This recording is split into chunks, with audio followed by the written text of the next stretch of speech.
सबका आने का बहुत बहुत शुक्रिया। मेरी आज प्रेस कॉन्फ्रेंस करने का मकसद अपने साथ होने वाली माली और जिनसी ज़्यादती को मंजर आम पे लाना है। मेरे साथ ज़्यादती करने वाला शख्स कोई आम शख्स नहीं बल्कि बाबर आजम है, जो इस वक्त पाकिस्तानी क्रिकेट टीम का कप्तान है। मैं अपनी बात शुरू करने से पहले आपको बताती चलूँ कि बाबर आजम से मेरा ताल्लुक़ आज कल से नहीं है। मेरे ताल्लुकात उससे उस वक्त से हैं जब वो क्रिकेट की दुनिया में उसका कोई ताल्लुक़ नहीं था और वो एक गरीब घराने से ताल्लुक़ रखता था। आप तो हम सब तमाम सहाफ़ी भाइयों से मेरी रिक्वेस्ट है कि मुझे इंसाफ दिलाया जाए और मैं उम्मीद रखती हूँ कि आप हर हाल में मुझे इंसाफ दिलाएंगे ताकि आइंदा कौम की किसी बेटी के साथ इस तरह की ज़्यादती ना हो जो मेरे साथ हुई है। मेरी रुदात कुछ इस तरह है कि बाबर आजम और हम एक ही महल्ले में बड़े हुए हैं, इकट्ठे रहते थे और वो मेरा स्कूल फेलो था। स्कूल की वजह से और एक जगह पे रहने की वजह से हम लोगों की बहुत अच्छी दोस्ती थी। सन 2010 में ही प्रपोज टू मी और मैंने उसके प्रपोज़ल को एक्सेप्ट कर लिया और वो प्रपोज़ल उसने मुझे मेरे घर आके ही दिया था। मैंने एक्सेप्ट कर लिया। जैसे जैसे वक्त गुजरता गया मेरी उसके साथ अंडरस्टैंडिंग और उसकी मेरे साथ बहुत अच्छी रही। हम लोगों को शादी करने का हमारा प्लान था। हम लोगों ने शादी करने का प्लान कर चुके हुए थे। बाबर ने और मैंने, हम दोनों ने अपनी फैमिलीज़ को बताया। बाबर और मेरी फैमिलीज़, हम दोनों की फैमिलीज़ ने हमें साफ इनकार कर दिया। फिर बाबर ने और मैंने कोर्ट मैरिज का फ़ैसला कर लिया। 2011 में बाबर मुझे मेरे घर से भगाकर, बाबर मुझे खुद अपने घर से भगाकर कोर्ट मैरिज के कहकर मुख्तलिफ जगहों पर किराए के मकान पे रखता रहा। जब मैं उन मकानों में रहती थी, पहले मैं आपको बता दूं, एक मकान जहाँ पे मैं रहाइश पजीर थी वो गुलबर्ग में मॉडल कॉलोनी में था, गली नंबर 2 में, और दूसरा जो मकान मैं किराए पे रहती रही हूँ वो Punjab society H block defence में था। वहाँ पे हम रहते रहे हैं। मैंने बाबर को कई मरतबा उस दौरान इसरार किया कि हम शादी कर लेते हैं, लेकिन बाबर ने मुझे यही कहा हमेशा कि अभी हमारे हालात ठीक नहीं है, थोड़ा वक्त गुजर जाए फिर हम निकाह कर लेंगे। हालात थे इस तरह के कि हम लोगों के कोई खाने पीने का कोई इस तरह नहीं था। मैं नौकरी करना शुरू होगी। बाबर ने मुझे बताया था कि वो क्रिकेट खेलना चाहता है और उसको क्रिकेट का बहुत शौक़ है और मैंने उसकी इस कोशिश में पूरी कोशिश की है। अपनी मेहनत हद से ज़्यादा मैंने उसके साथ अपनी मेहनत की है, उसके साथ मिलके। 2014 में ऐसे वक्त गुजरता गया है। 2014 में से पहले मेरा सैलून, मैंने नौकरी के साथ साथ सैलून बनाया। सैलून मेरा चलता रहा। सैलून से मेरी जितनी इनकम आती थी मैं सारी बाबर आजम को देती थी। बाबर आजम के खाना पीना, कपड़ा, रहाइश, क्रिकेट के जितने एक्सपेंसेस सब मैं अफोर्ड करती रही हूँ। जब वो आउट ऑफ सिटी जाता था वहाँ के जितने एक्सपेंस थे पीसीबी के अलावा वो भी मैं सब उसके अफोर्ड करती रही हूँ। 2014 में जैसे ही पाकिस्तानी टीम में उसका नाम आया, एकदम उसका रवैया थोड़ा सा मेरे से आस्ता आस्ता तब्दील होना शुरू हो गया था। मुझे नज़र भी आ रहा था, लेकिन मेरे हालात इस तरह के थे कि मैं अपने घर वापस नहीं जा सकती थी, क्योंकि बगावत मैंने भी की थी, बाबर ने भी की थी। फिर 2014 में बाबर आजम ने मैंने फिर उसको इंसिस्ट किया कि हम लोग शादी करते। उसने कहा अभी शुरुआत है, थोड़ा वक्त गुजार लो, हम आस्ता आस्ता और मज़ीद अपने आप को स्ट्रॉन्ग कर लें, अपने हालात बेहतर कर लें, हम शादी कर लेंगे। वक्त गुजरता गया। 2016 में I was pregnant in 20 weeks. जब मैंने बाबर को बताया, उसका ये खबर सुन के एकदम रवैया इतना अजीब हो गया मेरे साथ, जैसे मैंने कोई गुनाह कर लिया है। मुझे मारा पीटा, काफ़ी मुझे इंसिस्ट किया और मैं उस वक्त बेबस थी बिकॉज मेरे पास तो कोई और ऑप्शन नहीं था। तो बाबर आजम ने मैं आखिर उसकी इस बात में मैं हामी भर ली। वो मुझे बेगम कोट पे एक it was very congested place जहाँ पे वो मुझे ले गया इस्तिकाते हमल के लिए। उसमें मलवस उसके 2 दोस्त भी थे, एक कज़न था और उसका छोटा भाई भी था, सफ़ीर आजम अब्दुल कादिर के बेटे Usman Qadir. He is a eye witness. वो हमेशा 4 से 5 साल तक, जब तक मैं बाहर रही हूँ, उस्मान कादिर वहाँ पर आते रहे हैं। और उनके एक और नेट प्लेयर थे, जब ये NCA में ड्यूरिंग द क्रिकेट टाइम जो प्रैक्टिस करते थे उसमें नवीद नाम का एक लड़का भी था, वो इस में भी शुमार थे। इन लोगों ने मेरी मर्ज़ी के बगैर मेरे इस्तिकाते हमल करवाया और मुझे यही यकीन दिलाया कि कोई बात नहीं, आप सब्र कर लो, हम जल्दी शादी करेंगे। अब सिचुएशन ऐसी थी कि मैं थोड़ी ठीक हो गई थी, बाबर ने मुझे इंसिस्ट किया कि आप अपने घर चली जाओ और सुलह कर लो, क्योंकि मैं पाकिस्तान में बहुत कम होता हूँ, तुम यहाँ पे अकेली होती हो, तो आप अपने घर। मैंने किसी ना किसी तरह अपनी सुलह कर ली बाबर से, अपने घर वालों के, बाबर के कहने पर। जब मैंने सुलह की है, मैं अपने घर गई हूँ। बाबर का रवैया दिन ब दिन जैसे जैसे वो अरूज पे आ रहा, तो उसकी हवस भी उतनी बढ़ती जा रही थी। वो मेरे साथ वो ताल्लुकात बनाता रहा जो ना हमारा कोई कानून इस चीज़ की इजाज़त देता और ना ही हमें इस्लाम इजाज़त देता है। अब वो इस पर्पज़ के बाद वो फिर दोबारा मेरे साथ वही सब कुछ करता रहा। मैं अपने घर होती थी, घर से मुझे बाइबल आता था, मुख्तलिफ होटलों में मुख्तलिफ प्लेसेस पे लेके जाकर मेरे साथ जो भी सब कुछ करता रहा है। जब ये सब हालात मेरे चलते रहे हैं, 2017 में आखिरकार इसने इतनी मरतबा मुझे मारा पीटा, और मुझे कई मरतबा इस दौरान इसने इनकारी भी शादी से की है। मैंने इस दौरान जो मेरी हॉस्पिटल में बाबर आजम मुझे लेके जाता रहा है एज अ बीन वाइफ, मुझे चेकअप करवाता रहा है। यहाँ पे उसकी प्रॉपर मेरे पास एविडेंस मौजूद है। Just give me one. ये सब वो एविडेंस है जिस पे मेंशन है कि बाबर आजम मुझे उस हॉस्पिटल में लेकर जाता रहा, क्योंकि मेरा आईडी कार्ड नहीं था और वहाँ पे बाबर आजम की आइडेंटिटी लगती रही थी। ठीक है, ये उस चीज़ के एविडेंस है। ये मुझे वहाँ पर लेके जाता रहा है, सब कुछ करता रहा। बिल आखिर मैंने तंग आके 2017 में पुलिस रिपोर्ट की बाबर के खिलाफ, जिसके पर्पस में इसके फैमिलीज ये सब आए हैं। उधर जब हमारे जो ऑफिसर थे जिन्होंने हमें देखा था, उस ऑफिसर ने ये फैसला किया कि आप बाबर को यहाँ पे पेश करें। बाबर पेश नहीं हुआ, लेकिन उसी रात सेम नाइट बाबर ने, जो ऑफिसर मौजूद थे उनके सामने, हमारा मशरूत सुलहनामा पे उसने मुझसे दस्तखत करवाए। और इस वक्त 2017 में जो मैंने पुलिस कंप्लेन की थी बाबर के अगेंस्ट, बाबर की वो अगेंस्ट नसीराबाद में फेडेक्स ऑफिस में दर्ज है एप्लीकेशन। एक मिनट, वो मौजूद है। और उसके बाद बाबर ने 2017 में बाहर के मुल्क किसी में जाना था खेलने के लिए। 2017 में जब कंप्लेन के बाद बाबर ने जाना था, और हमारे यहाँ पे आई थिंक कोई PSL भी हो रहे थे, तो मैंने बाबर से सुलह सिर्फ इस वजूहात पे की थी कि बाबर मुझसे शादी करेगा, और बाबर ने मुझे खुद इस चीज़ का यकीन दिलाया था कि वो मुझसे शादी करेगा। फिर आखिरकार 2017 में इसने सडनली अपना नंबर चेंज किया। वो नंबर भी इसका PCB में इसके ऑफिशियल रजिस्टर्ड है, और जो इसका इस वक्त मौजूद नंबर है वो भी इसका ऑफिशियल नंबर मेरे पास मौजूद है, जिसमें मुझे कांटेक्ट करता है, मुझे मैसेजेस करता था।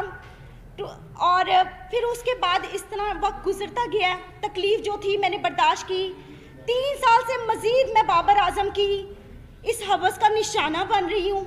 अब उसने आकर मुझे साफ इनकार कर दिया कि ना मैंने तुमसे शादी करनी है, ना मैं तुमसे कोई ताल्लुक़ रखना चाहता हूँ, और ना ही तुम मेरा कुछ बिगाड़ सकती हो।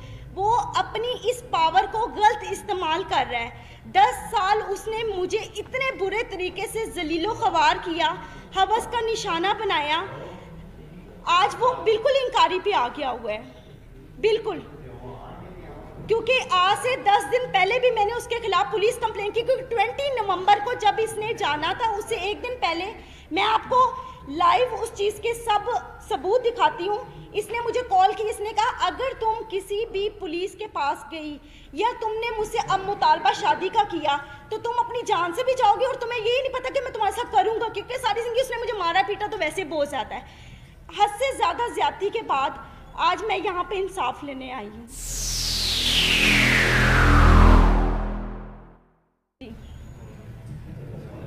अच्छा, ये आप पिछले 10 साल की अपनी और बाबर आजम की गिरफ्तारियों की प्रेस कॉन्फ्रेंस कर रहे हैं जी, ठीक है ना? आपकी गिरफ्तारियों से हमारा क्या लेना देना, पहले ये क्लियर करें। देखें, आपका लेना देना ये है कि मेरा हक है, मैं कानून के पास जा सकती हूँ। जब मैं कानून के पास गई, मैं DSP के पास गालिब मार्केट गई है, SP गालिब मार्केट ने पहले सुना है, उन्होंने मेरी उस एप्लीकेशन को ट्रांसफ़र कर दिया माडा टाउन DSP के पास। आज तक DSP ने दोबारा मुझे पूछा ही नहीं है। बाबर आजम के पास मेरे तमाम वीडियोस, मेरी हर चीज़ उसके पास मौजूद है, हर चीज़ मौजूद है। सिर्फ वो अपनी पावर दिखाना चाहता है। जहाँ जहाँ पीसीबी ने जहाँ जहाँ इनको कमरे ठहरवाए पाकिस्तान के अंदर जब ये मैचेस खेलते थे, उसके साथ वाला हमेशा कमरा मेरा हुआ है, हमेशा। वो अभी भी अपने नंबरों से मुझे कॉल्स की हैं, उसने मुझे धमकियां दी हैं, डराने की, मारने की, ये सब मौजूद है।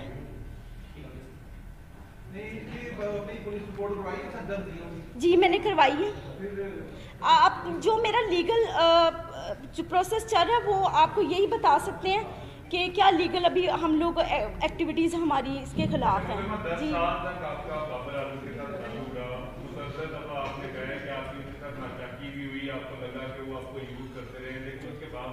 देखिए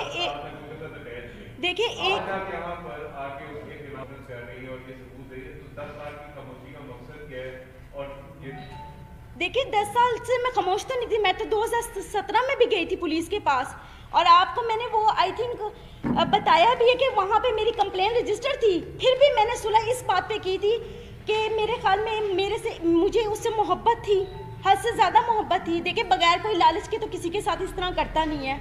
लालच नहीं था मुझे सिर्फ उससे मोहब्बत थी, और वो मोहब्बत मेरी यहाँ तक आज मैंने इसको स्ट्रगल करवाया है। आज ये जो सारी मीडिया और दुनिया के सामने ये बात करता है कि मेरे फादर मेरे सब सपोर्ट है। आप किसी भी मैच में जाकर पिछले इसके मैचों में 17 से पहले जाकर आप देख सकते हैं बाबर आजम के कभी किसी भाई ने, किसी बाप ने वहाँ पर आकर देखा कि बाबर आजम क्या कर रहा है वहाँ पे? कभी भी किसी ने नहीं देखा। और आज तक 10 सालों में मैं बाबर आजम के एक पैसे की रवादार नहीं हूँ, क्योंकि मैं खुद सेल्फ मेड वूमेन हूँ, खुद कमाने वाली हूँ, क्योंकि मैंने बड़ी मेहनत की है दिन रात इसके पीछे कि ये किसी स्ट्रगल करके इसके किसी मुकाम पे पहुंच जाए।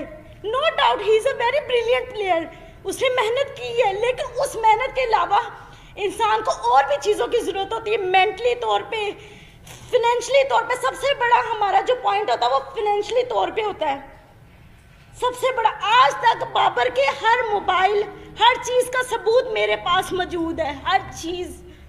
कितने को फाइनेंशियली कितनी सपोर्ट की है आपने बाबर? सर 4 साल में आप सुबह से रात तक, अगर मैं ब्यूटी पार्लर में 30,000 रुपया अर्निंग कर रही हूँ, 40,000 रुपया अर्निंग कर रही हूँ, वो सिर्फ और सिर्फ बाबर आजम के ऊपर ही जा रही है।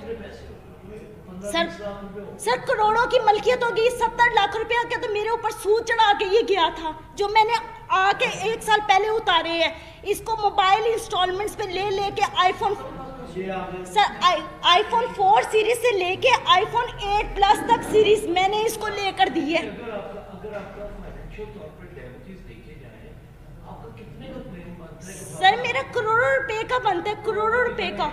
सर देखिए बात बताऊं क्या है, अगर आप किसी के खिलाफ जाना चाहें ना, तो आप उसके प्रूफ भी इकट्ठे कर करके रखेंगे। जिस इंसान का दिल साफ हो वो वहाँ पे कीमतें थोड़ी बैठ के लिख रहा होता है।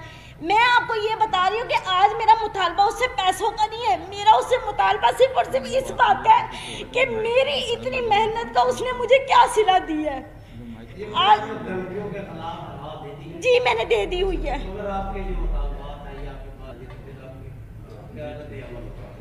वो मुझसे शादी करे, मैं करूंगी, मैं हर जगह पे जाके अब करूंगी, क्योंकि मुझे नजर आ गया कि बाबर की तरफ से मुझे साफ इंकारी है, साफ इंकारी है। मैंने आज से 1 महीना कंटिन्यूसली पीसीबी के वहाँ पे फ़ोन किए है, मुसलसल फ़ोन करती रही हूँ उनको। जब मैंने ये अपना जो था मैटर बताया, उन्होंने कहा ये हमारे प्लेयर की पर्सनल लाइफ है, हम नहीं डिस्कस करना चाहते। मैं पुलिस के पास गई, पुलिस ने जो मेरे साथ किया वो मैंने आपको बता दिया। अगर हमारा कानून इतना स्ट्रॉन्ग हो तो आज मैं यहाँ पे आके बैठ के आप लोगों के सामने दलीलें पेश ना करूँ।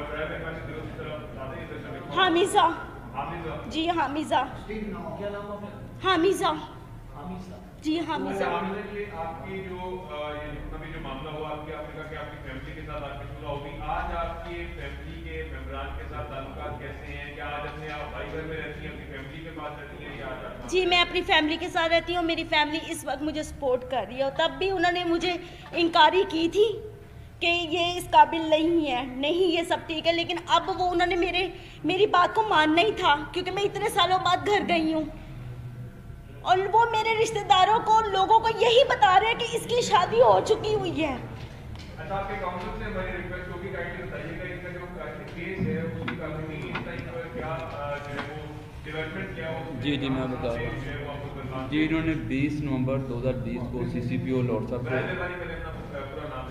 जी अब्दुल समी, इन्होंने 20 नवंबर 2020 को CCPO लॉर्ड साहब को एप्लीकेशन दी है फॉर रजिस्ट्रेशन ऑफ FIR, लेकिन उस पर स्टिल कोई एक्शन नहीं हुआ था, जिसकी बाबत सेशन कोर्ट में फॉर रजिस्ट्रेशन ऑफ FIR 22 से 22B की पिटीशन दायर की गई है, जिसमें 4 दिसंबर के लिए कोर्ट ने कमेंट्स तलब किए हैं मुतलका SHO नसीराबाद से, और एक दूसरी पिटीशन फाइल की है हरासमेंट की जो आबिद रज़ा खान साहब के साथ स्टिल पेंडिंग है, उसमें 5 डेट है, 5 दिसंबर की है, और एक डैमेजेस का सूट फाइल किया है इन्होंने, वो भी पेंडिंग है before court of competent jurisdiction. अभी तक तो स्टिल लीगल जैसे मुद्दे पर इल्जाम है कि काफी दफा तशद्दुद का निशाना भी बनाते हैं, तो क्या किसी भी एक वाकई का मेडिकल करवाया गया उसके बाद मेडिकल हो गया कि ये मेडिकल का मामला नहीं है, ये जो बेसिकली लीगल लैंग्वेज में इसको देखते हैं, ये शादी का झांसा दे के हरामकारी कह लें, वो लफ्ज़ मैं यूज़ नहीं करना चाह रहा, मेरे बान जेब नहीं दे रही। मैं सवाल ये करना चाह रहा हूँ आपसे कि बहुत दफा बाबर आजम ने इनको थप्पड़ मारे, इनके साथ इनके ऊपर तशद्दुद किया, वो इन्होंने आपने फरमाया जी। क्या एक दफा भी किसी तशद्दुद के बाद आप पुलिस वाले के पास जी मैं गई हूँ 2017 में, मैं गई हूँ 2017 में मैंने पुलिस के पास जाके जी बताएं सर। जी अभी आपने बाकायदा शादी नहीं की? नहीं सर, शादी नहीं, नहीं सर। ये सारा अफेयर का मामला है जी ठीक है। आपके साथ जो भी ज्यादती हुई जिस तरह से, अब वो एक स्टार है जी ठीक है। एक बात आपने देखा कि मेरे लिए कोई स्टार है, स्टार विवास हो गया वो तो नहीं करेगा, आप प्रेस कॉन्फ्रेंस कर लें, एहतजाज कर लें, बस में जो भी आप वो नहीं करेगा, आपका चुनाव क्या करेगी सर। मैं आइंदा तो लाया बन गया है अपनी लाइफ का। सर वो तो स्ट्रगल है ही है, जिस तरह ज़िंदगी गुजरी वो तो मैं गुजार रही हूँ, लेकिन इस वक्त मेरा सबसे मेन पॉइंट बाबर आजम को सजा दिलवाना है। वो मेरा हक है, वो मुझसे कोई नहीं छीन सकता, वो मेरा हक है। जो ये आज तक वो मेरे साथ करता, क्योंकि वो मुझे इस्तेमाल करता रहा है, सिर्फ और सिर्फ जहाँ से बाजी में मोहब्बत का कह यहाँ तक आज मुझे लेकर आया है। आप जानते हैं बीजेपी कप्तानी से हटाए ऑफ कोर्स हटाए, क्योंकि कोई भी स्टार सिर्फ अपने ग्राउंड में छक्के और चौकों से नहीं बनता, अपने किरदार से और अपनी फितरत से बनता है। ऐसे बंदे का क्या पता कल वो पाकिस्तान को भी बेच दे, ऐसे बंदे का क्या पता है। जिस इंसान की फितरत एक औरत को लेके ऐसी है, वो किसी भी चीज पे कुछ भी कर सकता है। Thank you sir.